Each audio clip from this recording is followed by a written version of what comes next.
Ассаляму алейкум, хайрлах шамлар. Добрый вечер. В эфире телеканала АТР. Вы смотрите информационно-аналитическую программу «Бугунь». В студии для вас работаю я, Гульсум Халилова. Следующие 3 часа в этой студии с гостями, которые подключатся к нам в эфир, мы обсудим основные новости и события сегодняшнего дня.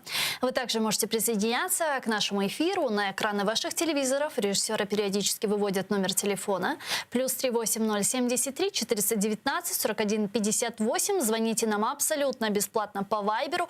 Присоединяйтесь по скайпу atr.tv, это наш адрес. Подписывайтесь на наш YouTube-канал, там мы выкладываем самые интересные фрагменты из наших эфиров. Телеканал АТР большими буквами, таков наш адрес на YouTube.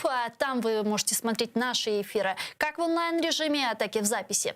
Перед тем, как мы перейдем к обсуждению, я предлагаю подключить к нашему эфиру сейчас нашего журналиста Романа Спиридонова, прямо из Ньюзрума. Он готов рассказать о новостях, которые готовят вечерние выпуски «Заман». Рома, приветствую, мы слушаем тебя. Привет, Гульсум. Сегодня мы в наших выпусках расскажем о таких темах. Первая новость, о которой мы будем говорить, это так называемый суд над лидером крымско-татарского народа Мустафой Джемилевым. Он продолжается в оккупированном Крыму. Это так называемый городской суд оккупированного Армянска. Там заслушали 2 свидетелей по делу против национального лидера. Заслушали 2 пограничников оккупационных. И они признали, что 3 мая 2014 года люди, которые пришли встречать Мустафу Джемилева на админграницу, на пропускной пункт в Армянске, могли прорвать оцепление вместе с ним и попасть в Крым, но не предпринимали таких попыток. И один из допрошенных свидетелей, Альберт Горбунов, сообщил, что наблюдал за происходящим со стороны примерно с расстояния 30-50 метров, видел Джемилева. Он оставался на этом пункте пропуска несколько часов и общался с людьми, но никаких действий, направленных на пересечение пункта пропуска, не предпринимал, а потом уехал в сторону Херсонской области. Второй свидетель, это тоже оккупационный пограничник Роман Ивин, он вел там видеосъемку и также подтвердил, что Джемилев не пытался попасть в Крым. Собравшиеся вокруг него люди вели себя не агрессивно и не предпринимали попыток прорвать оцепление оккупантов. Я напомню, что оккупанты 13 апреля этого года предъявили Мустафе Джемилеву обвинения по 3 статьям Уголовного кодекса Российской Федерации. Одна из них — это так называемая попытка перехода несуществующей российской границы на админгранице оккупированного Крыма с Херсонской областью.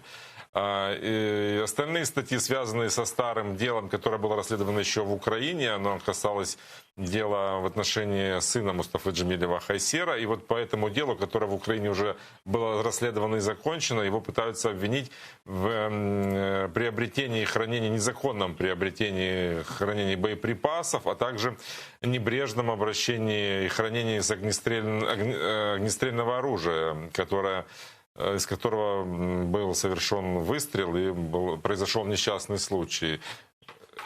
По делу, которое, как я уже говорил, было закончено и расследовано еще до оккупации полуострова. И вот 3 мая 2014 года, когда люди приехали встречать Мустафу Джемилева на админграницу, а Мустафа Джемилев из Херсонской области попытался попасть в Крым, и тогда его оккупанты не пустили. Еще одна новость пришла от министра иностранных дел Украины. Дмитрий Кулеба назвал ключевые приоритеты для своего ведомства в следующем году. Это противодействие российской агрессии, запуск международной площадки по деоккупации Крыма и борьба с пандемией коронавируса. Об этом он сообщил на итоговой пресс-конференции. Мы подробнее об этом расскажем в наших выпусках. Еще одна новость пришла из оккупированного Крыма. Там оккупационные власти не доверяют словам Путина о том, что под Азовским морем есть пресная вода, годная для питья. Так, оккупационный глава Крыма Сергей Аксенов сообщил, что специалисты приступили к изучению возможности добывать там пресную воду. При этом какие это организации, Аксенов не сказал, опасаясь, что после того, как они станут известны, против них будут применены санкции. Но больше всего Аксенов опасается и сомневается в качестве питьевой воды, которая находится под горизонтами в акватории Азовского моря. Ведь может так оказаться, что надо будет ее тоже опреснять, очищать от примесей и твердых частиц, которые будут в этой воде. Ну и о ситуации с коронавирусом расскажем. Там выявили 436 новых случаев COVID-19. Еще 11 человек умерли в результате этой болезни. Оккупанты жалуются, что эта пандемия очень сильно бьет по их кошельку.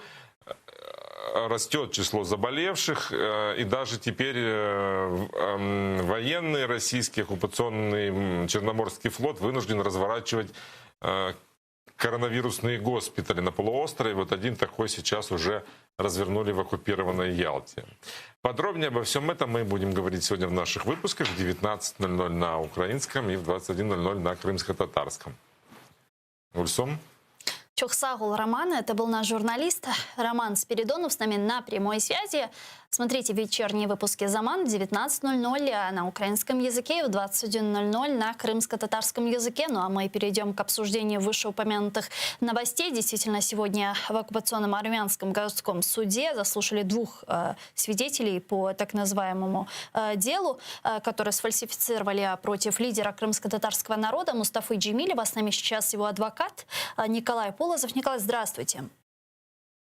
Добрый вечер. Добрый вечер. Расскажите нам подробности хода очередного судебного, так называемого судебного заседания по делу Мустафа Ага. Сегодня в армянском городском суде состоялось уже 15-е по счету судебное заседание. На данной стадии доказательства представляет сторона обвинения, и поэтому сегодня были допрошены два свидетеля обвинения. Оба они были допрошены в режиме видеоконференц-связи. Один из Забайкальского края, другой из Псковской области. Оба этих свидетеля — это пограничники российские, которые в 2014 году находились возле города Армянск на том самом КПП, значит, в нарушении границы, рядом с которым обвиняют Мустафу Джемилева. Это не первые пограничники, которые у нас были допрошены в судебном заседании, и, в принципе, никто из них не указал каких-либо сведений, указывающих на то, что Мустафа Джемилев предпринимал какие-то попытки выйти за пределы КПП. Наоборот, вырисовывается ситуация, при которой сама государственная граница, хотя она по федеральному закону должна быть обозначена ясными, видимыми пограничными знаками, никак не была обозначена. Также никак не было обозначено КПП. И в момент, когда Мустафа Джемилев прибыл на территорию этого КПП, никого из сотрудников КПП там не было. То есть никто ему не мог даже подойти и рассказать, что вот, пожалуйста, здесь государственная граница, здесь какие-то особые правила и так далее, и так далее. То есть все просто получили приказ выйти и находились за пределами КПП, наблюдали за происходящими там событиями. Таким образом, ну, фактически получается, что любой человек, который в тот момент ехал с Херсонской области в сторону Крыма, абсолютно не мог иметь ни малейшего представления о том, что там где-то может пролегать какая-то российская граница, что там где-то пограничники. Именно в этом обвиняют Мустафу Джемилева. Также интересный факт заключается в том, что это не первые пограничники, которых мы допросили. Никто из допрошенных пограничников не знает, где на самом деле пролегала государственная граница. То есть я специально задаю каждому вопрос, где эта граница. Никто не может ответить на этот вопрос. Поэтому на текущий момент суд у нас продолжает исследовать доказательства обвинения. Завтра состоится очередное судебное заседание, и также по видеосвязи должны быть допрошены несколько свидетелей обвинения, после чего, по всей видимости, будет достаточно длительный перерыв, по всей видимости, до февраля. И в феврале этот судебный процесс продолжится. То есть, по всей видимости, я ожидаю, что к предоставлению доказательств стороной защиты раньше весны мы вряд ли вообще перейдем. И сколько это потом может занять времени? Сколько до прений и потом уже до приговора? Но, учитывая динамику этого судебного процесса, я не исключаю, что перед судом поставлена задача вынести приговор либо к годовщине, к 3 мая, либо к 18 мая. То есть все это подбить, по всей видимости, к концу весны. Как вы думаете, какой срок может потребовать оккупационный прокурор? Но на самом деле это не имеет ни малейшего значения. То есть по тем обвинениям, по которым Мустафе Джемилеву осуществляется вот это уголовное преследование, в совокупности, я думаю, что речь может идти где-то о 6-7 годах лишения свободы. Но для Мустафы Джемилева абсолютно не имеет никакого значения. 7, 5, 100 лет ему там выпишут, потому что он не признает юрисдикцию этого суда, он не признает законность этого уголовного преследования. И, в принципе, мое участие в этом процессе обусловлено только необходимостью собрать доказательства преступлений, которые совершают российские силовики в отношении крымских татар, в отношении граждан Украины в оккупированном Крыму, и в последующем эти сведения передавать в том числе в Европейский суд по правам человека и в другие международные инстанции. Ну, вот как раз об этом я и хотела спросить. Мы ведь, никто из нас не питает иллюзий относительно того, что оккупанты вынесут обвинительный приговор. И тем не менее, как в таких условиях работать адвокату, который знает, что какие бы мощные доказательства невиновности своего подзащитного он бы не предоставил, есть указ от Кремля, и приговор все равно будет обвинительным? Ну, определенная, скажем так, предрешенность, она, безусловно, существует. Конечно же, в деле Мустафы Джемилева главный аспект это все-таки заключается в том, что он не находится в СИЗО, не находится в руках российских властей, и в этом смысле возможностей гораздо больше, чем в других делах украинских политзаключенных, которые фактически являются заложниками у российских властей.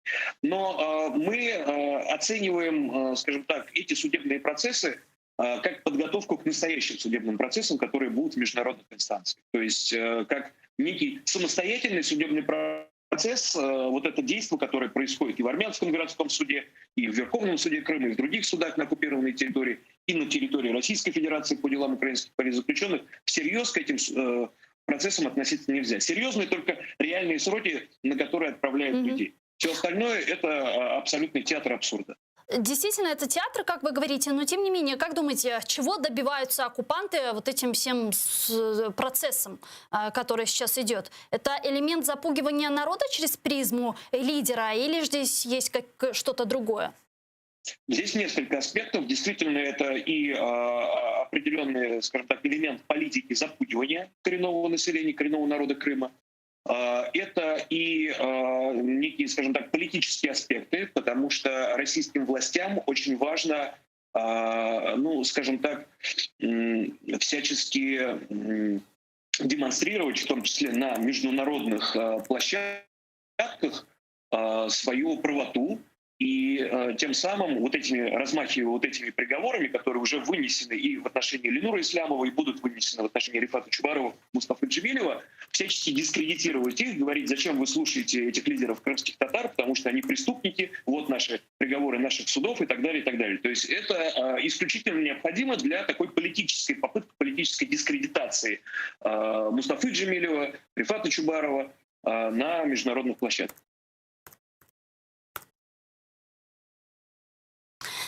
Да, по поводу дела Рифата Чубарова, председателя Меджлиса крымскотатарского народа. Вот как вы видите это дело? Какие факты несостоятельности этого сфальсифицированного уголовного производства вы бы отметили? Как видите перспективу?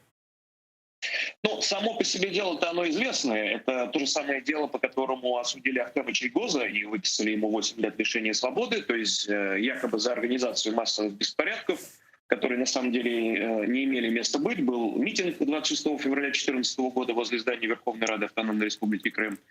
У меня нет ни малейших сомнений, что приговор будет обвинительный, потому что все развивается именно в этом направлении. Главное в этом процессе то, что Рифата Чубарова в нарушении Европейской конвенции о защите прав человека лишили права на защиту тем адвокатам, которого он избрал, то есть на мою защиту. Меня не допустили до этого процесса, там участвует защитник по назначению.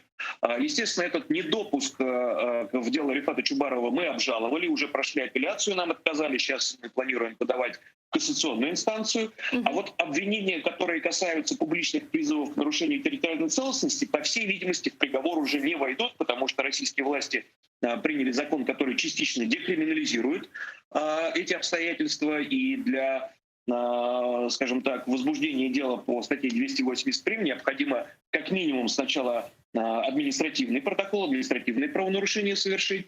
Поэтому, по всей видимости, в этой части обвинения будут скорректированы. И здесь уже надо будет просто смотреть, дадут ли они столько же Рифату Чубарову, сколько дали Ахтему Чайгозу, 8 лет, или чуть побольше. Максимальная санкция по этой статье в той редакции, в которой обвиняют, составляет 10 лет.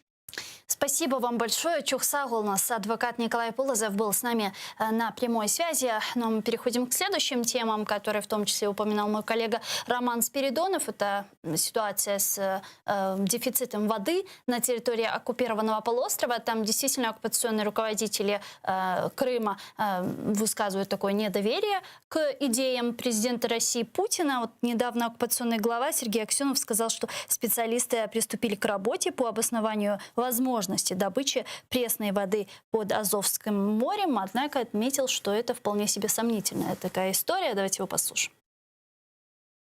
К обоснованиям этих работ уже приступили все соответствующие структуры. Назвать не могу в связи с санкционным режимом. Буквально к концу года мы подведем итоги, что сделано с точки зрения обоснования возможностей добычи воды, ее качества, и проинформируем. Надо определиться, какого он качества, чтобы воду отдельно не пришлось опреснять, потому что возможно, что будет достаточно большое количество примесей, твердых частиц и так далее. Олександр Солонтай, керівник програми практичної політики, експерт Інституту політичної освіти. Зараз з нами на прямому зв'язку. Пане Олександре, вітаю вас. Витаю вас. Пане Александре, ну вот такие взаимоисключающие заявления мы слышим. С одной стороны, президент России говорит о том, что ситуации с проблемой воды в Крыму нету, пресной воды для местных жителей хватает и даже нет смысла строить опреснительных установок, это дорого. А вот Сергей Аксенов, оккупационный глава, говорит о том, что нет, запасов воды на территории полуострова недостаточно, и с большим сомнением относится к идее Путина о возможной добыче воды под Азовским морем. Как думаете, почему такая дискоммуникация?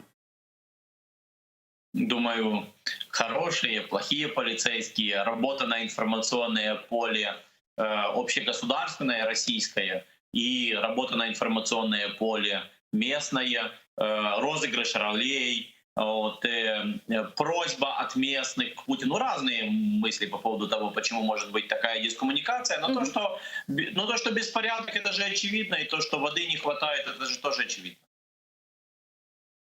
Но, тем не менее, каким-то образом вопрос воды решать нужно. И там, вот, как мы видим, что предпринимают пока что не очень адекватные меры. Вот, исходя из той информации, которой сегодня мы владеем, как думаете, как будут действовать оккупанты, как будут они решать этот вопрос?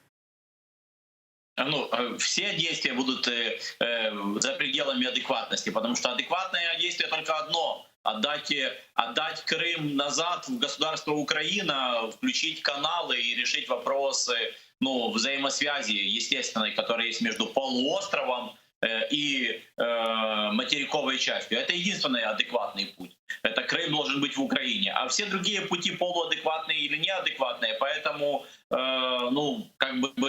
понятно, что будут какие-то варианты для себя, переходные модели искать, но я думаю, это все будут временные варианты, которые будут ломаться.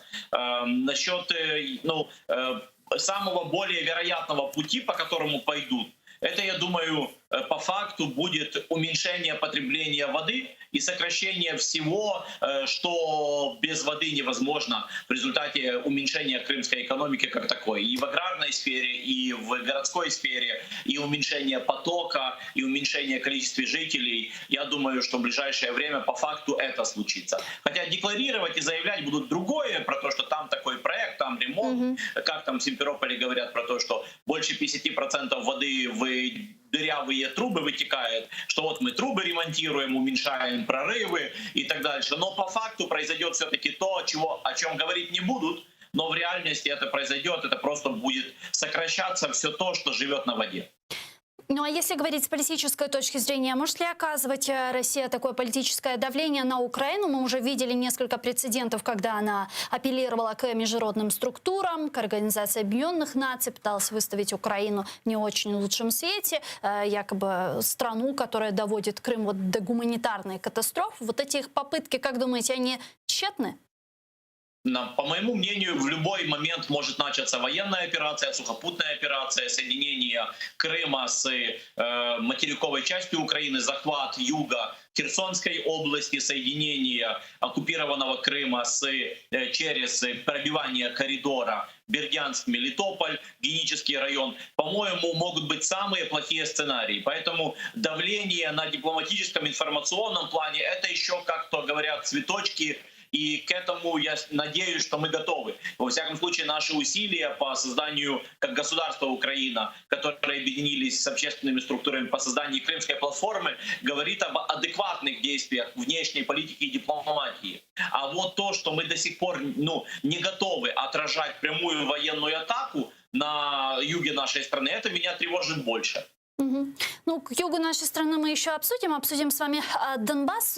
Вот что еще хотела спросить. Вот учитывая ту критическую ситуацию с наполняемостью водохранилищ, с высыханием рек на территории полуострова и так далее, можем ли мы сказать и сделать такой вывод вот уже сейчас, что перекрытие Северокрымского канала стало эффективным инструментом, который предприняла Украина вот за 6 лет оккупации полуострова вот против России, и стало эффективным инструментом давления на нее? Я бы сказал, может стать хорошим инструментом. Но еще не стало.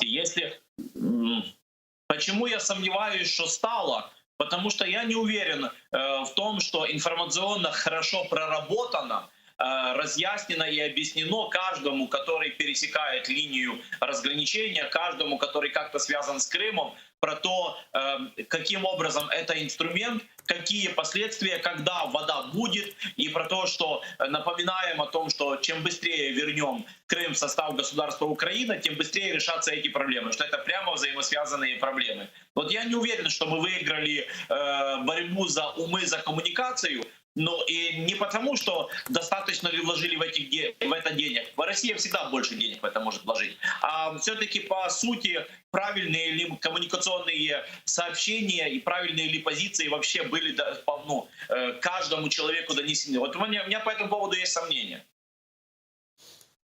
К нашему ефіру сейчас должна присоединяться Тетяна Тімочка, голова Всеукраїнської екологічної ліги. Вона зараз з нами по телефону. Пані Тетяна, вітаю вас.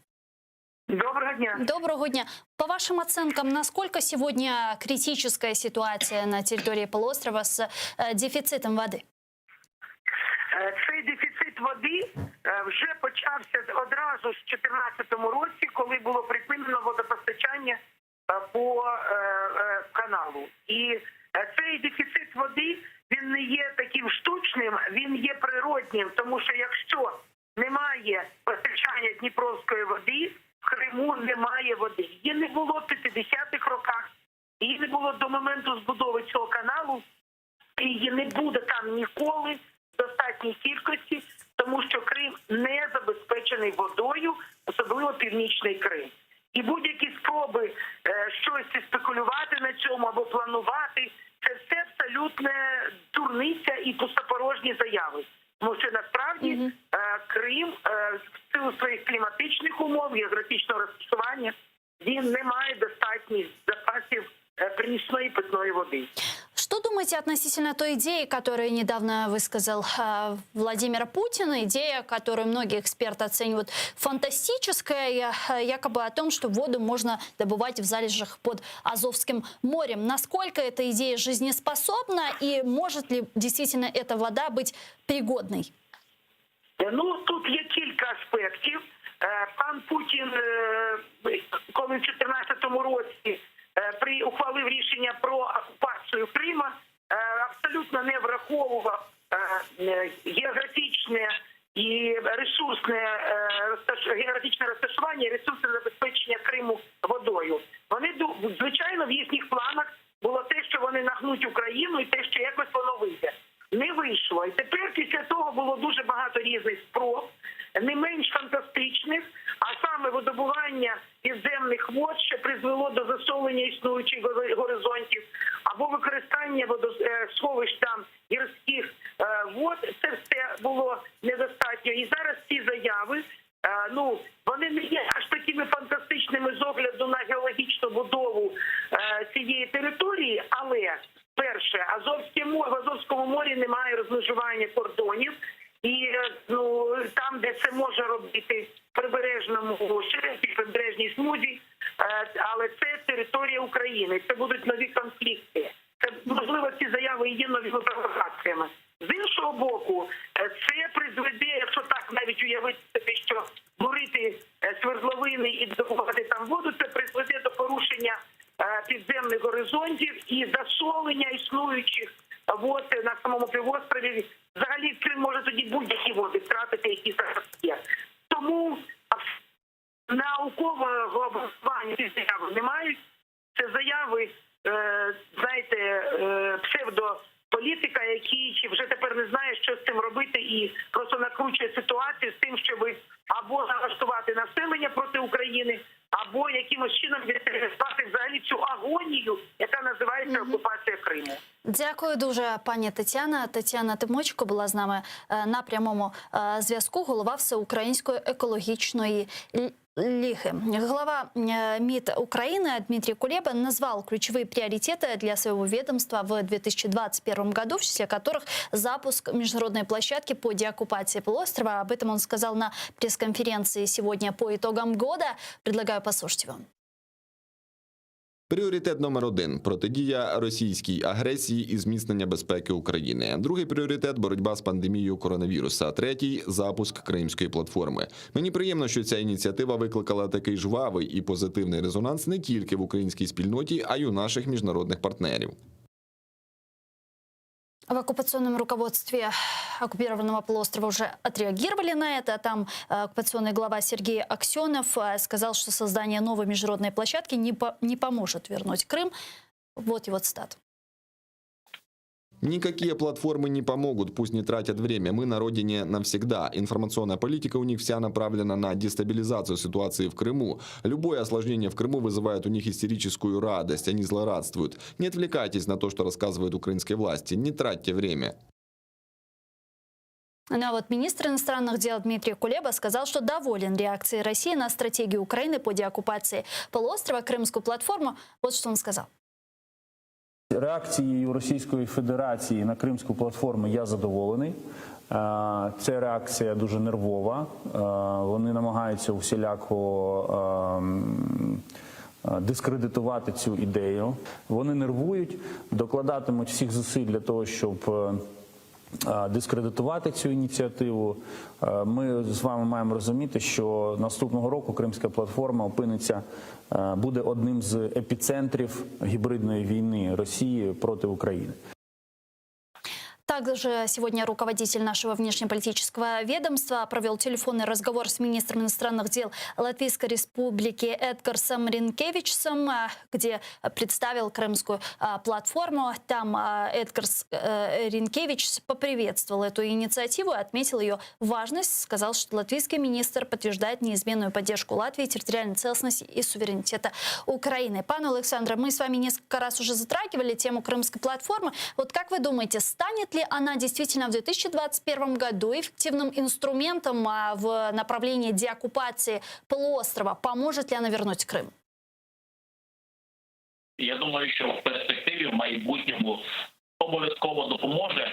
Звичайно, в 2021 році говорити про повернення Криму до України зарано, замало ще зроблено необхідних кроків і дій для того, щоб домогтися повернення Криму. Але те, що започатковане дипломатами по Кримській платформі може бути одним із заходів і кроків, які може в сукупності з іншими дати ефективність, я такої самої думки про те, що це правильний крок. Ну а щоб у 2021 році Крим повернувся до України, це повинні речі статися ті, які не залежать від нас. Я прихильник, звичайно, повернення Криму до складу України завдяки, в першу чергу, зусиллям України. Тому що так у майбутньому Крим уже не зможуть вдруге відібрати. Тобто, якщо це зробить Україна, повністю проробить усі ці завдання, то вже цей Крим, як питання, таке місце входу в Україну для того, щоб територіально розвалювати Україну, воно це питання буде закрите. Разом з тим, треба розуміти, що обставини в світі давним-давно складаються так і глобально розвиваються всі процеси, що Крим може повернутися до України не завдяки поту і праці України, а завдяки дуже сприятливій зовнішній кон'юнктурі, зовнішнім міжнародним обставинам, які можуть скластися в результаті дуже різних речей і процесів у світі. Тут можемо розглянути всі можливі варіанти, що це за зовнішні фактори. Але у випадку цьому Україні треба бути готовою в першу чергу на зовнішньодипломатичному фронті скористатися ситуацією і забрати Крим назад. І от у цьому плані, звичайно, дипломати повинні бути попереду всіх кроків. Але треба розуміти, що це ймовірність таких розвитку подій, 0,1%. А 99,99% усіх ймовірних інших варіантів, вони передбачають участь не тільки дипломатів. Тому однією кримською платформою ми Крим не повернемо.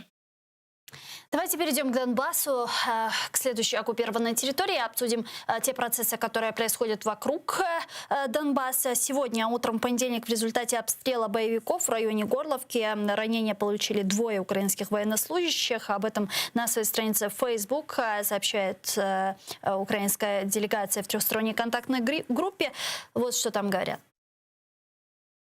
В напрямку українських позицій неподалік Талаківки окупанти вели вогонь зі станкових протитанкових гранатометів, великокаліберних кулеметів та стрілецької зброї. В передмісті Авдіївки противник відкривав вогонь у бік наших позицій з ручного протитанкового гранатомета. Тем временем Верховная Рада Украины не знает, с какими предложениями выходит и о чем договаривается трехсторонняя контактная группа по урегулированию конфликта на востоке Украины. Об этом сообщил председатель фракции «Голос» Сергей Рахманин в интервью «Украинской правде». Предлагаю послушать его цитату.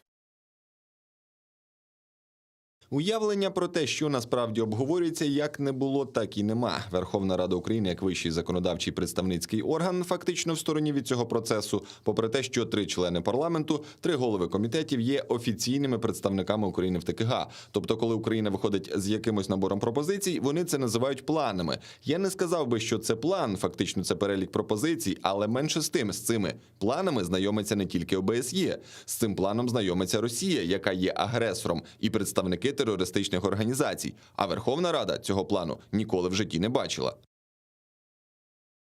К нашей дискуссии присоединяется Андрей Ленко, народный депутат Украины 7-8 созывов. Пан Андрей, витаю вас. Добрый вечер. Добрый вечер. У вас есть понимание, по какому плану сейчас действует наше украинское руководство в вопросе урегулирования войны на востоке Украины? Ну, я думаю, в самого керівництва немає розуміння насправді, тому що це, власне, і не є секрет. Вони багато разів про це говорили. І пан Зеленський колись сказав, що у нього немає часу думати про стратегію, у них немає ніяких конкретних планів. Тому я думаю, що насправді ніякого плану немає. Це такі, знаєте, відрухові кроки, які виходять з якихось конкретних обставин, які виникають буквально кожного дня. Але насправді це все не має, напевно, жодного відношення до реальних процесів, які відбуваються, зокрема, на Донбасі і тієї війни, яка там продовжується. Тобто, а що на самом деле происходит? Насправді відбувається абсолютно порожня псевдодипломатична, бо навіть це не є, в принципі, дипломатичний процес, це псевдодипломатична якась балаканина в вигляді Мінського процесу. Є Мінські угоди, які абсолютно невигідні Україні, які підписані під дулом російських танків, і реалізація яких означає розвал України, і це розуміють абсолютно всі люди, крім, я не знаю, там, партії Медведчука, ну, які, власне, цього і хочуть, і які ніколи не будуть реалізовані. І очевидно, що відбувається далі позиційна війна на Донбасі, яка підтримується, скажімо, це тління підтримується Росією для того, щоб максимально послаблювати Україну політично, фізично, економічно і будь-як. Но Україні треба, звичайно ж, не мати жодних ілюзій щодо того, що з Росією, принаймні в нинішньому і цьому імперському форматі, можна взагалі про щось домовитися. Треба збільшувати свою обороноздатність, треба налагоджувати, покращувати стосунки з нашими реальними союзниками. Треба всередині розвиватися і в слушний момент, коли в Росії буде криза, вона там обов'язково буде вже дуже скоро, повертати свої території назад. Пане Олександре, что думаете? Вот вы следите за политическими событиями в нашей стране. Вот как вы видите, сейчас мы действуем по какому-то плану в рамках урегулирования войны на Востоке, или же все же нет никакого плана? Я думаю, що цього року була спроба повірити у представників частини влади, які мають менший досвід спілкування з Кремлем. Наївний політичний досвід, я це так називаю, про те, що можливі якісь кроки до мирного врегулювання, або щонайменше є друга думка про те, що можливо вони й не вірили, але хотіли до кінця допрацювати цей сценарій у вигляді КППВ переходів з ДНР, ЛНР додаткові, у вигляді чергової порції обміну заручниками, припинення вогню і так далі. Але врешті-решт ми отримали переконливі докази навіть для цієї частинки українського суспільства, які вірять про те, що можна якось все-таки замиритись, домовитися, не обов'язково ціною поразки України, у тому, що цей шлях він безперспективний. Тому на даний момент, на мою думку, план і не може бути, і він і не може існувати на даний момент, тому що основне домашнє завдання не виконала поки що Україна, не провела внутрішніх змін і реформ. Ну, хоть чего-то в рамках Минского соглашения вот в 2020 году, в уходящем году мы добились, как думаете, или же нет? Ну, те, що в кінці року навіть не відбувся обмін полоненими і навіть такий жест, як там перед Новим роком, не віддали нам навіть частинку військовослужбовців, які знаходяться в полоні. Це переконливий доказ провальності цієї площадки у 2020 році, але вона провальна в першу чергу від того, що Україні для того, щоб вона була не провальна, треба йти постійно на якісь поступки. Можливості поступок вичерпані були в кінці минулого року під час нормандської зустрічі, мені здається. Тому тут об'єктивна ситуація. Мінськ не працює давно, і це вже не перший рік. І не тільки при Зеленському, тобто це ще при Порошенку ця площадка перестала працювати. Тому, власне, треба розуміти, що це просто виграш часу дипломатами. А цей час марнується у нас в країні. Цей час потрібен для того, щоб змінювати країну. А, на жаль, у багатьох випадках час втрачається, зміни не відбуваються.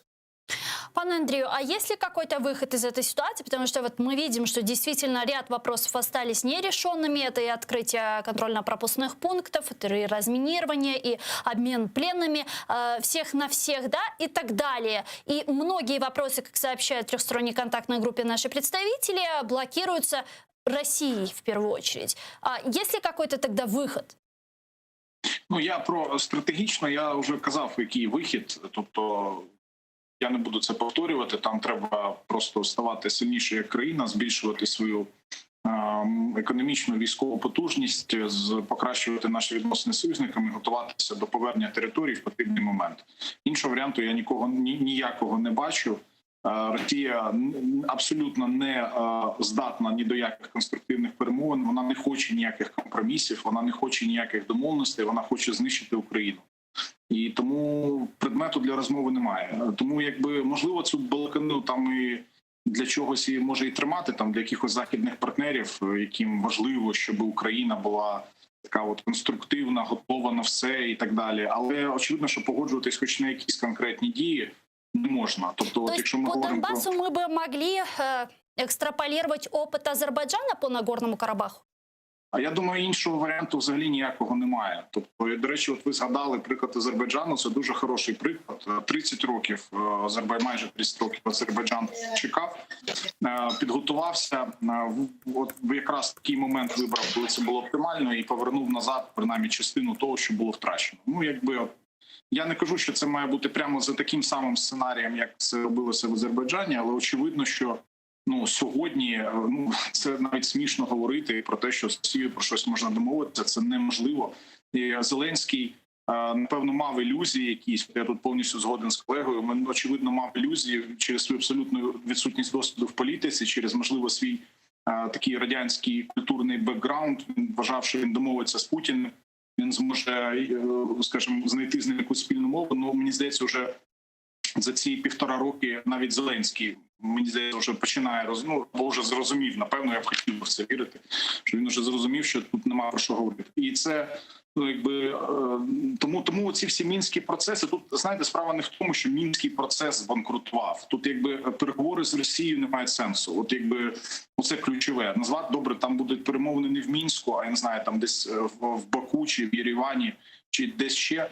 будуть там якось трошечки інший склад учасників, це нічого не змінить. Ну, тобто, поки Росія от така, як вона зараз, імперська, агресивна, неадекватна, ну я не бачу взагалі ніяких можливостей нею про щось говорити, ну крім як просто казати, це наші території, повертайте негайно. Вони будуть казати, що поки що, звичайно, нічого не повертати не збирається. А нам треба просто, я повністю згоден, використовувати цей час для зміцнення, але ми бачимо, що тут теж згоден, цей час тогається, і Україна не стає сильнішою в цей момент. Зрозуміло. Дуже дякую вам, пане Андрію. Андрій Іллєнко, народний депутат України 7 та 8 скликань, був з нами на прямому зв'язку. Пане Олександре, давайте подключим к нашему эфиру Сергея Гармаша, представителя Украины в трехсторонней контактной группе в Минске. Он с нами сейчас на прямой связи по телефону. Пане Сергію, вітаю вас.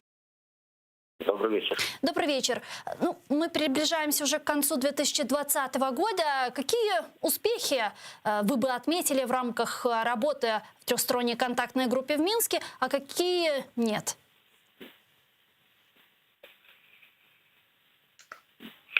Успехом я считаю то, что фактически государство изменило свою позицию, политику по отношению к оккупированной территории, по отношению к жителям оккупированной территории. И мы открыли свои КПВВ, несмотря на пандемию, да. Мы открыли 2 новых КПВВ. Мы либерализируем, скажем так, режим перехода этих КПВВ. Я имею в виду, была увеличена норма на возможность провоза товаров, личного имущества и так далее. Опять же, Украина создала более благоприятные условия для возможности поступления абитуриентов оттуда в украинские вузы. То есть я считаю, что государство стало более,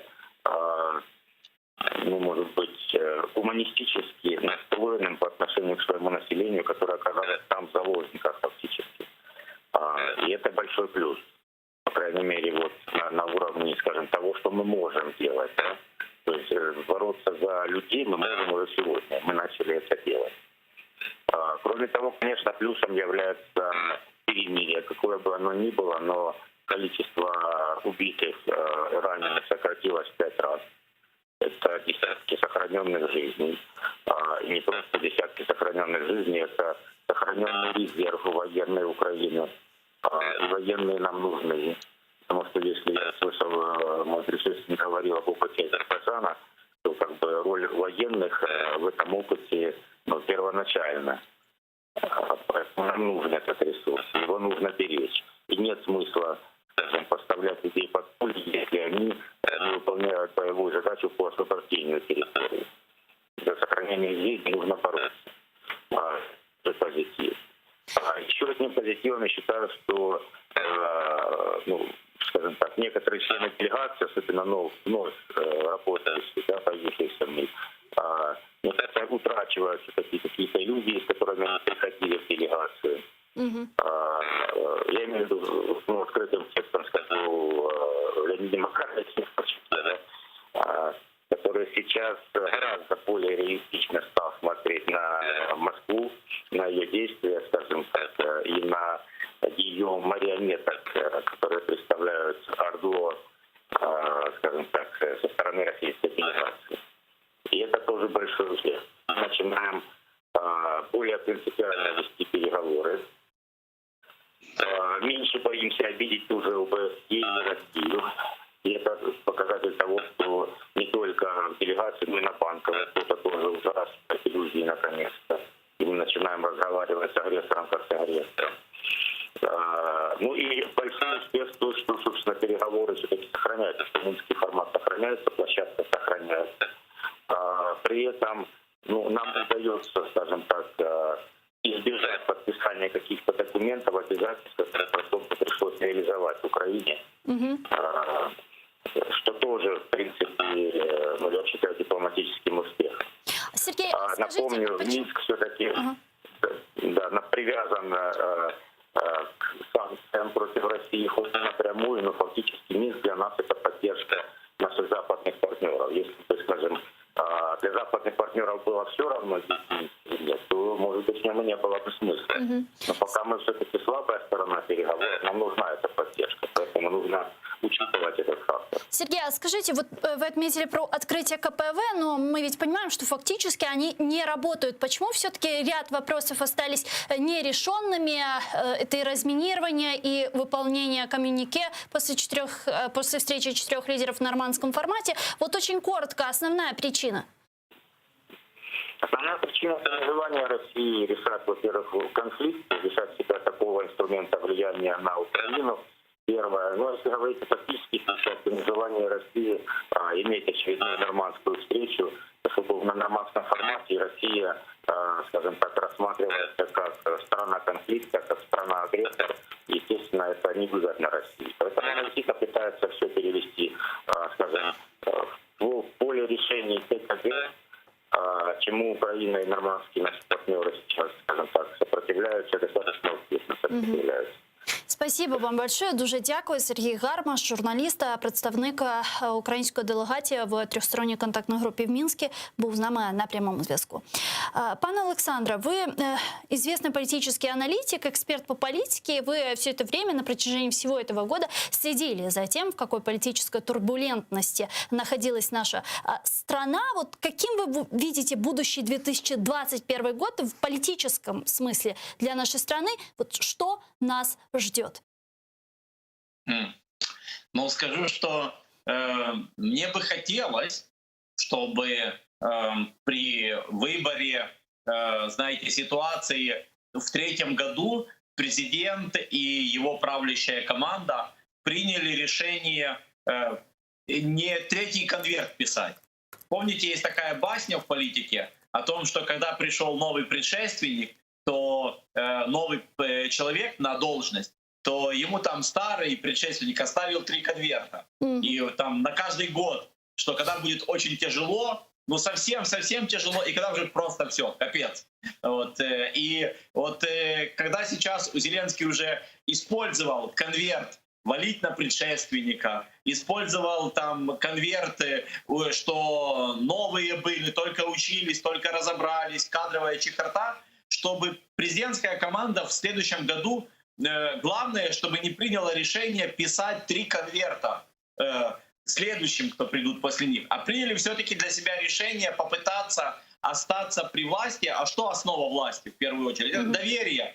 У нас в Украине все-таки это главное, чтобы люди поддерживали, доверяли, а такие до сих пор приверженцы у Зеленского существуют. И вот с одной стороны, ну, как бы, многие сейчас удовлетворились в 2020 году о том, что «а мы же говорили, что у них ничего не получится, что так быть не может». Вот они свою сатисфакцию получили.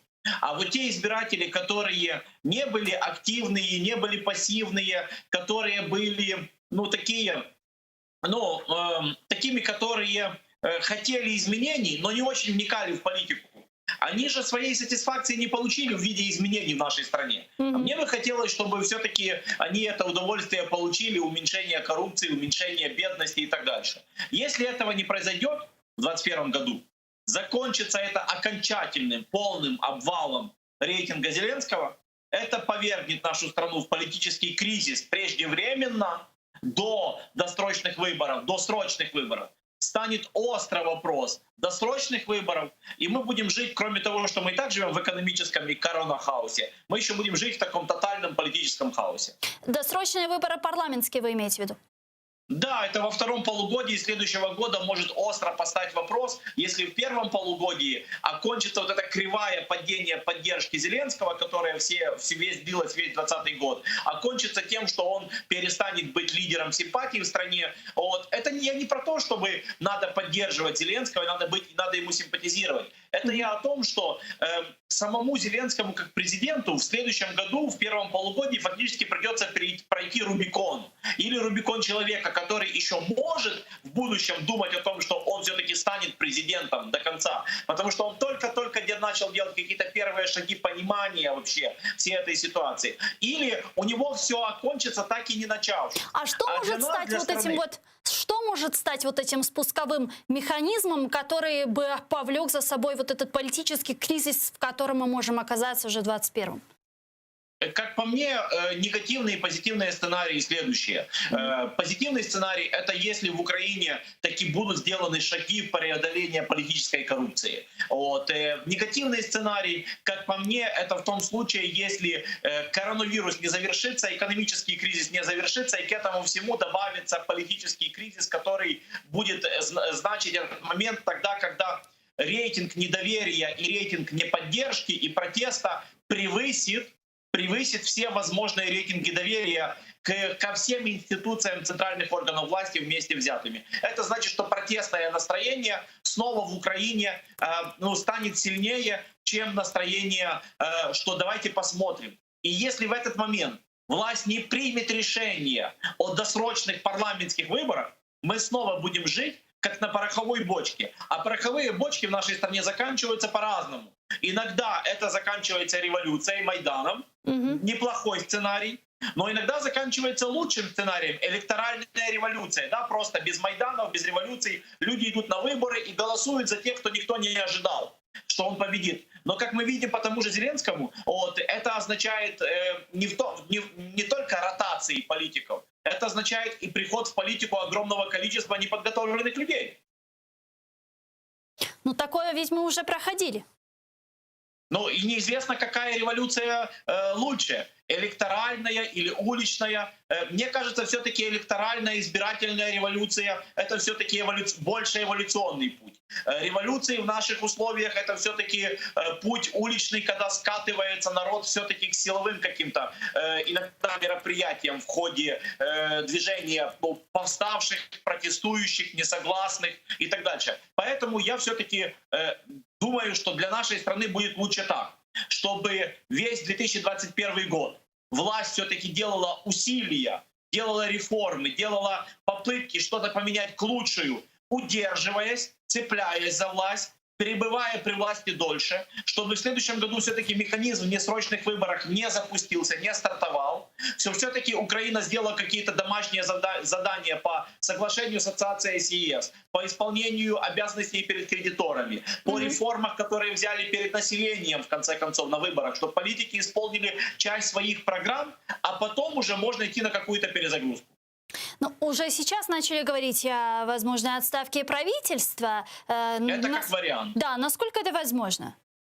Это возможно в первом полугодии как шаг продолжения, продления, продвижения тех политических моментов, про которые я сказал. Но очень важно, что при изменениях правительства все-таки те позитивные вещи, которые нарабатывали предварительное правительство, чтобы они продолжались. Вот смотрите, как получилось интересно. Когда, например, пришел к власти премьер-министр Гончарук, он продолжал реформу дерегуляции, разработанную еще при Гройсмане, Кубеве. Когда приходили к власти, например, сейчас правительство Гончарука, Шмыгаля, они продолжили дипломатические разработки и даже нарастили там по Крымской платформе. То есть важно, чтобы следующее правительство, которое придет, чтобы оно продолжало работать в дипломатическом направлении Крымской платформы. И так по многих-многих направлениях. То есть важно, когда политики, которые Зеленский ротирует, изменяет для того, чтобы удерживать свой рейтинг, чтобы он, когда их менял, не менял хотя бы те наработки, которые разработаны были еще в правительстве там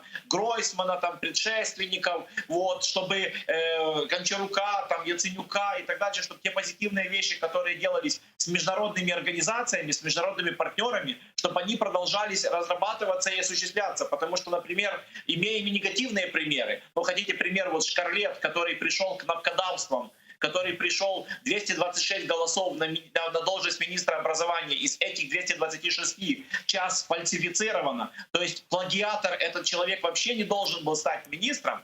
Он одним из своих первых шагов, который делает в министерстве, это ломает то, что ему осталось от предшественников, причем то, что сделано вместе в согласовании с европейцами. У нас был как-то в эфире экс-министр социальной политики Андрей Рева, который нам рассказал о том, что вот с его министерства после того, как он ушел, уволили всех. Вплоть до директоров департаментов, зачистили все. Это насколько правильно? Но это не цивилизованно, чтобы вы понимали, это ничего не имеет общего с той системой, которую мы хотели построить в стране и начинали строить, и никак не построим. Это государственные службы, когда, понимаете, это как Министерство обороны. министры обороны могут меняться, а начальники военных частей, полковники, солдаты и военные, они военные. То есть они в системе. То же самое должно было бы быть в госслужбе. Политики, министры меняются, но аппарат остается. А то, понимаете, представьте себе, что на вашем телеканале в связи с изменением ведущего поменяли монтажера и человека, который отвечает за звук и за петлички гостей. Ну, где ихняя вина в том, что если Гульсум сейчас в эфире что-то не так скажет? Ну, понятно. Дякую дуже, пане Олександре. Спасибо вам большое, Чухсал. У нас Олександр Солонтай був з нами на прямому зв'язку. Керівник программы «Практичная политика», эксперт Института политичной освиты. А мы переходим к следующей теме, к Соединенным Штатам Америки. Там еще действующий президент США Дональд Трамп принимает очень непопулярное решение. В частности, как предсказывали многие комментаторы, он помиловал Пола Манафорта, который до сих пор отбывал свой 7-летний приговор. Правда, с мая этого года в виде домашнего ареста из-за пандемии коронавируса в федеральных тюрьмах. В 2019 году Манафорт был осужден по нескольким статьям, в том числе за уклонение от уплаты налогов и нарушение порядка регистрации иностранных агентов. Давайте послушаем цитату.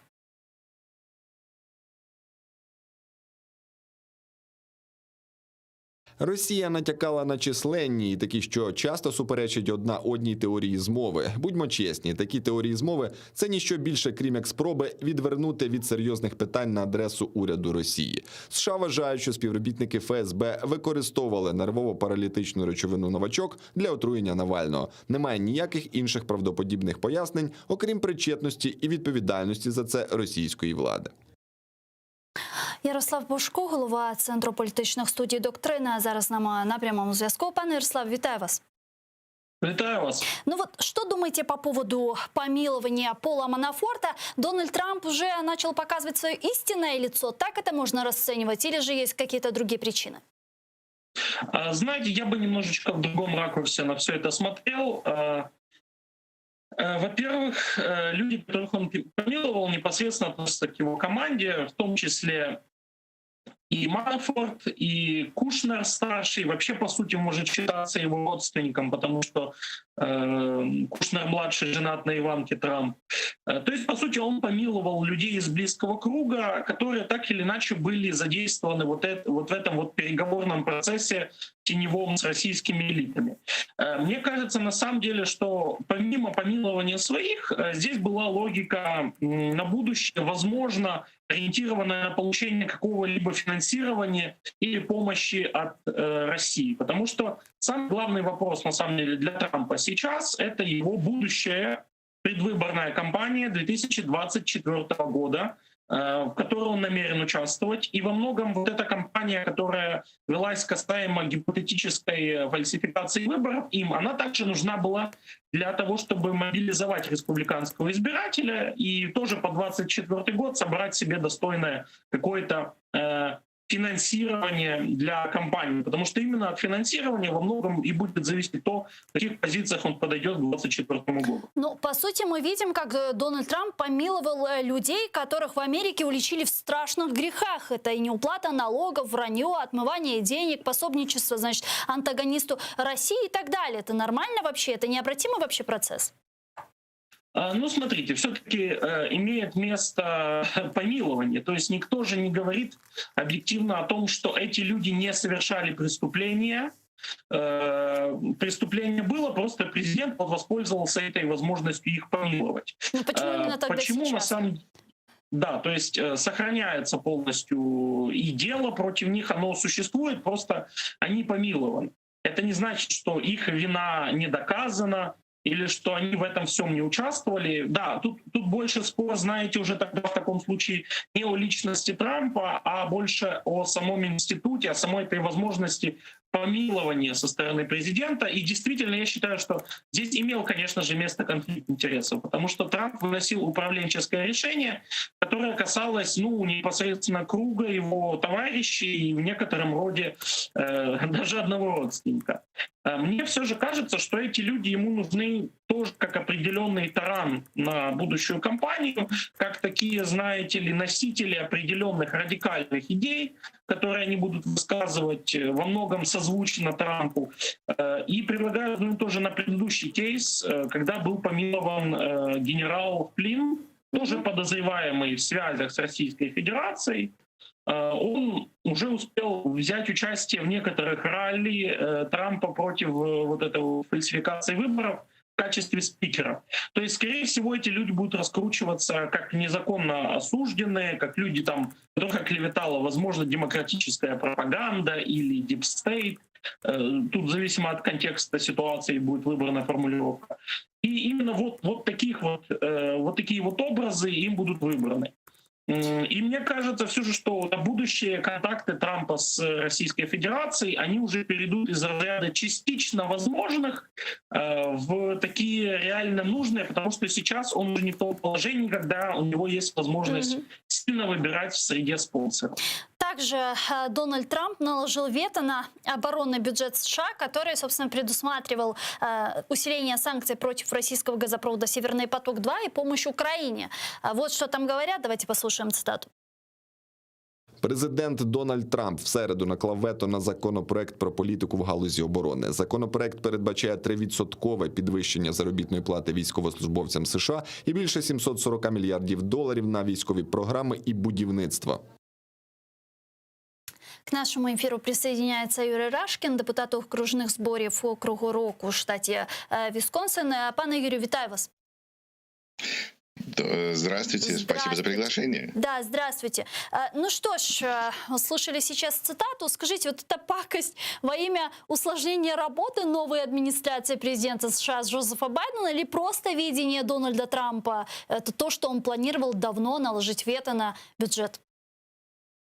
Знаете, во-первых, надо понимать, что вето накладывать на бюджет у нас происходит невероятно редко. Последние 60 лет, кажется, этого не было по поводу именно военного бюджета, потому что и республиканцы, и демократы уважают армию и ценят ее, и понимают, что для нашей общей обороны нужна хорошая армия. Что делает в данный момент Дональд Трамп, трудно целиком полностью объяснить. Его всегда нужно было переводить на человеческий язык. Но в данной ситуации мы видим, что он заявляет, что он это делает, потому что ему не нравится, что военные базы, которые сейчас названы именами генералов южной стороны, которая проиграла в гражданскую войну в 1864 году, но некоторые базы названы их именами, и теперь хотят эти базы переименовать во что-то более современное, что отражает ценности нашей страны. И Дональд Трамп сказал, что он остановит бюджет всей армии, и вот из-за этого.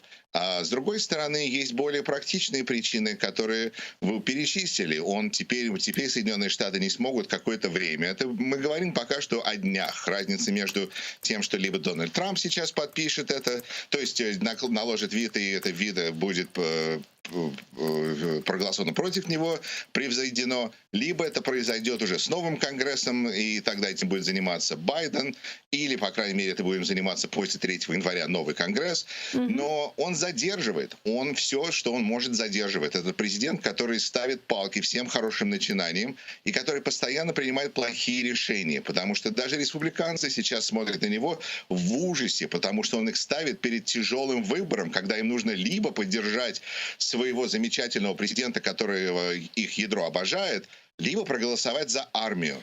Как Скажите, такое можно делать? Вот почему основная причина, почему он это все делает? И вот мы сейчас с паном Ярославом как раз обсуждали последнее его помилование, в том числе помилование Пола Манафорта. Вы знаете, помилование – это хороший пункт, потому что я как раз нашел тут замечательные цифры, которые я буду рад поделиться с вашими зрителями и слушателями. Мы слушаем. На вчерашний вечер он помиловал 94 человека.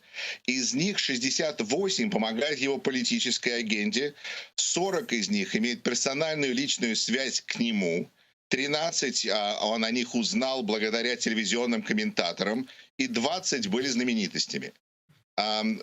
У человека свои ценности, и то, что это относится, то, что это просто ухудшает нашу репутацию как страны, которые следуют законам, которые, когда люди нарушают законы, за это есть последствия, это вредит нашей репутации. Но с другой стороны, с Полом Манафортом уже люди были готовы, потому что знали, что, скорее всего, он получит помилование от президента, поскольку вся эта цепочка уже просчитывалась умными прокурорами. Поэтому, когда, например, взяли его деньги, то это было сделано по криминальному и гражданскому иску, потому что криминальный он получил и помилование, а гражданский это не распространяется.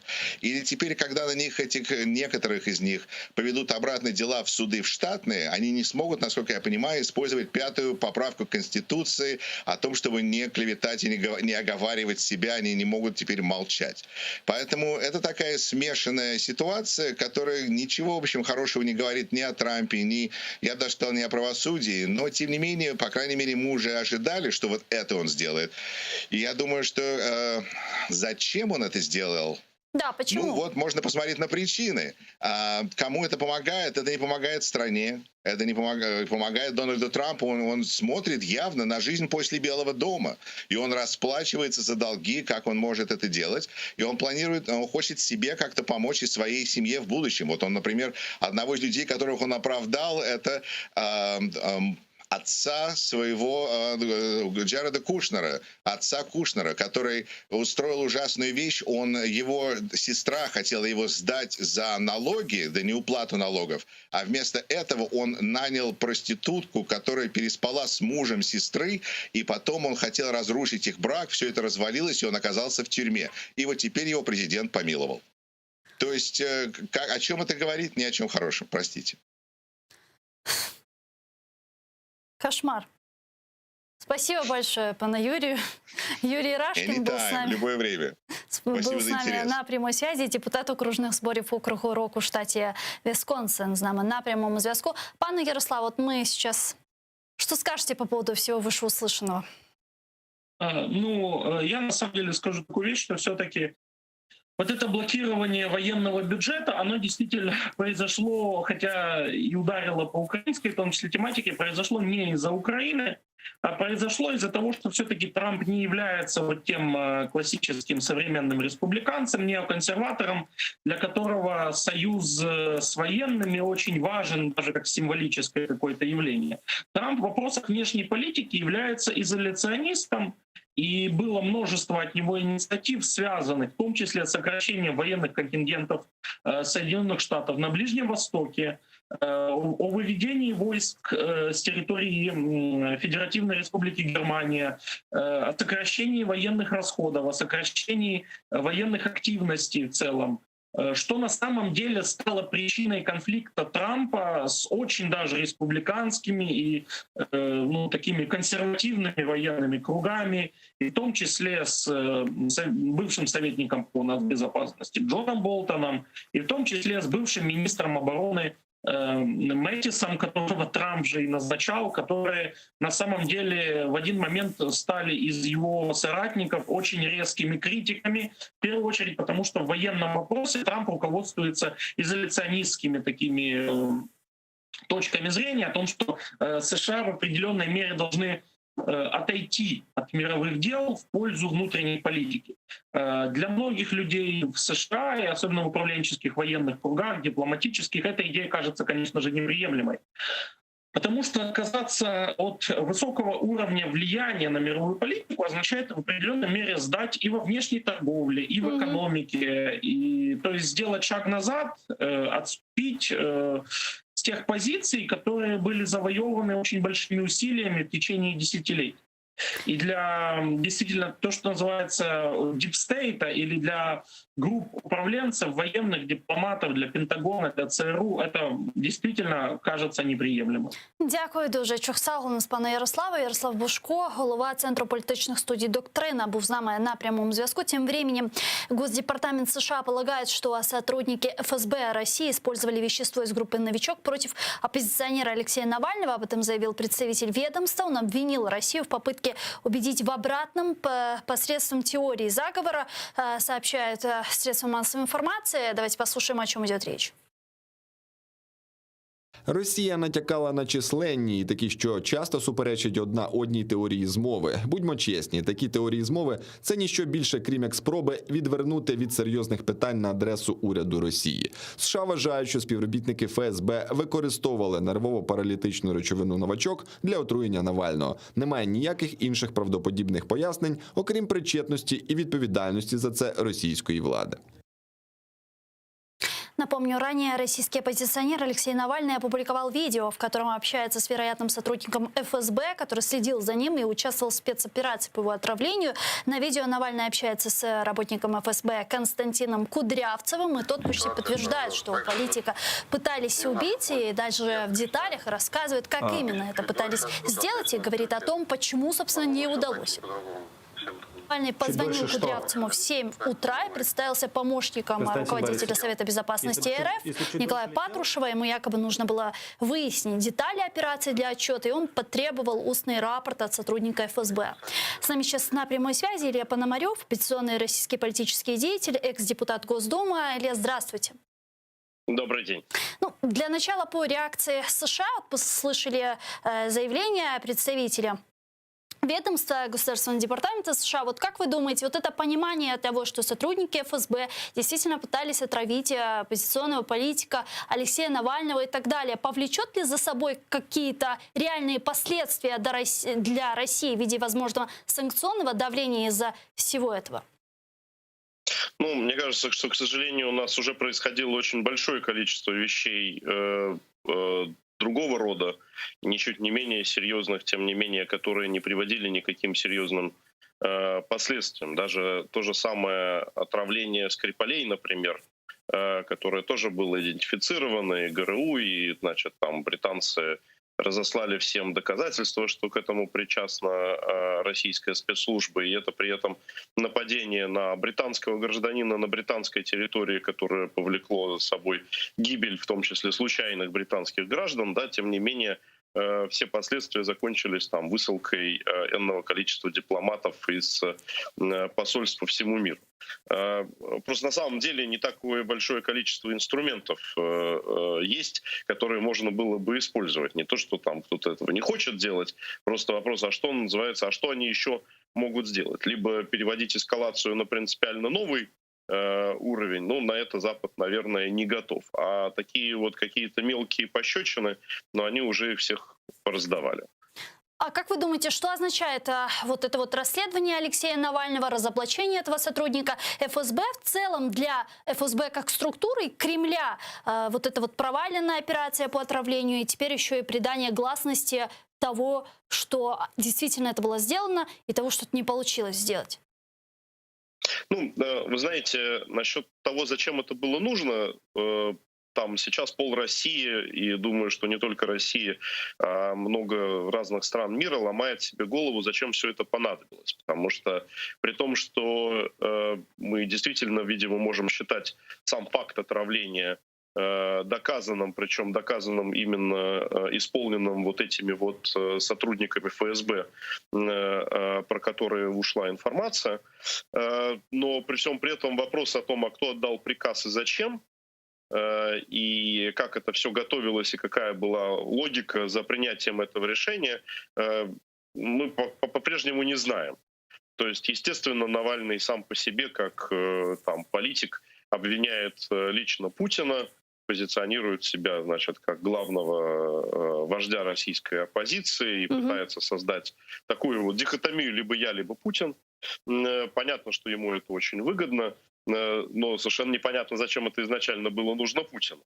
И, как мы видим, же большое количество противников российского режима было, к сожалению, убито, и среди моих знакомых много убитых, и мы знаем такие имена, как и Бориса Немцова, мы видели, как в Украине был убит, например, Денис Вороненков, да, мы знаем, как в Лондоне был убит Саша Литвиненко, да, и так далее, и тому подобное. То есть мы понимаем, что они в состоянии принимать решения о политических убийствах и исполнять эти решения быстро и эффективно. Почему в данном случае там, в течение 4 лет, значит, эта вот группа не совсем профессиональных людей за Навальным ходила, засветилась, попала ко всем на радары да еще и не сделала ту задачу, ради которой, предположительно, соответственно, их туда послали. Вот этот вопрос остается открытым, и думаю, что еще мы услышим в будущем какие-то на эту тему и размышления, а может быть, я надеюсь, и факты. Например, вот у нас в эфире недавно в программе «Прайм Муждабаев» был Александр Сотник, который, кстати, озвучивал такую непопулярную вещь, непопулярную версию. Он сказал, что Навальный есть инструмент одной из влиятельных сил в окружении руководства Кремля. И все это было сделано для того, чтобы каким-то образом его внедрить на Запад. Ну, это не то, чтобы было такой непопулярной мыслью. На эту тему говорят очень много представителей как российской оппозиции, так и, естественно, эту же самую теорию разгоняют кремлевские разнообразные тролли, потому что действительно большое количество вопросов, они все время остаются без ответов. И если говорить про финальный итог всей этой значит, операции, то мы действительно понимаем, что единственный, кто оказался в очевидном и безусловном выигрыше от этого, это сам Алексей Навальный, который очень сильно усилил свою позицию в качестве такого единого лидера российской оппозиции. Все остальные там звезды сейчас меркнут на его фоне, там Михаила Ходорковского, Дмитрия Гудкова, там Гарри Каспарова. Вот. И при этом вот это самое отравление, она дает ему абсолютный карт-бланш на любые действия и заявления, ну, потому что, собственно, ну, то есть вот человек же пострадал, и как может быть по-иному. И на самом деле это заставляет целый ряд людей думать, а не была ли сама по себе эта операция как там розыгрыш российских спецслужб. Я не хочу никакие обвинения ни в чей адрес делать, потому что у нас нету фактов. На самом деле ни в одну и в другую сторону. Но пробелов в этой истории много. И я очень надеюсь, что сам Алексей, он не будет занимать свою обычную позицию о том, что вот вы просто меня слушаете, а вопросы задавать не надо. Я все равно все лучше всех знаю. Он обычно именно так себя ведет. Но я считаю, что было бы правильно, если бы он постарался на эти вопросы дать ответы и тем самым снять все имеющиеся сомнения по поводу этой операции. Ну, даже если предположить, что вероятнее всего, да, Алексея Навального пытались отравить, не получилось. Сейчас он опубликовал в Ютубе первое, второе расследование по отравлению, разоблачил там сотрудника ФСБ Кудрявцева, который признался, собственно, в том, что операция была проделана и она провалилась. Окей. Ну, проделали отличную работу, добыли доказательства, вывели на чистую воду, да, и так далее. А что дальше? Ну, вот именно что вопрос, что называется, что дальше, да? Вот тот же самый, например, Михаил Ходорковский, уже упомянутый, не далее, как там позавчера в эфире у Дмитрия Гордона, он говорил о том, что его версия, что Навального хотели как раз там предупредить и, значит, может быть, выдавить на Запад вот этим самым отравлением. Потому что действительно предположить, что за человеком там 4 года люди ходили по пятам там из одной из самых могущественных спецслужб мира, и ну, у нас много там сейчас либералов, говорит, о, вот мудаки, дебилы, это мы же всегда говорили, что они ничего не могут, но вот уж мы-то в Украине точно знаем, что они могут, да, то есть мы же постоянно видим следы их работы, и мы видим войну, которая идет, мы видим о том, что эта спецслужба умеет работать тогда, когда она хочет. Да, крымские татары об этом очень хорошо знают. Очень хорошо знаю, да. Тут получается 4 года, значит, там одного человека, они с ним не могут ничего сделать на своей территории, там такой большой бригадой. Ну, как-то странно все это, соответственно, звучит, да. Поэтому вот есть такая версия, да, что это было там предупреждение, да. Есть и другая версия, что в России вообще же есть такой принцип создания управляемых оппозиций. То есть у нас есть, например, управляемая типа коммунистическая партия, которая, значит, должна кормлять всех левых. И, значит, если ты в оппозиции левый, ты должен и вынужден проходить через коммунистическую партию, эту самую, которая, конечно, Кремлем контролируется, да. и тем самым сам попадать под контроль. Если ты националист, ты должен идти к Жириновскому. Да, вот тут, вот, значит, соответственно, в результате этой операции может возникнуть ситуация, что если вот ты уличный оппозиционер, да, значит, ты не хочешь примыкать к этим парламентским партиям, то ты должен идти к Навальному.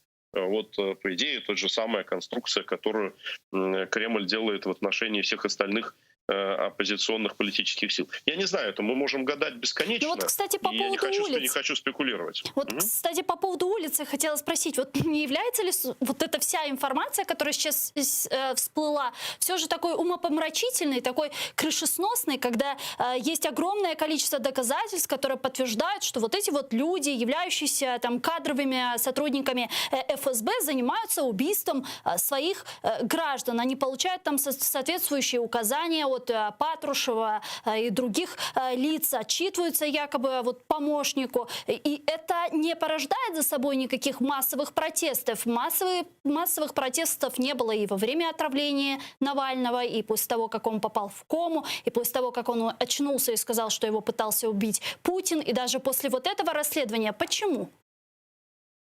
Ну, на самом деле люди — существа рациональные, хотя часто ведут себя не так, но они все-таки существа рациональные.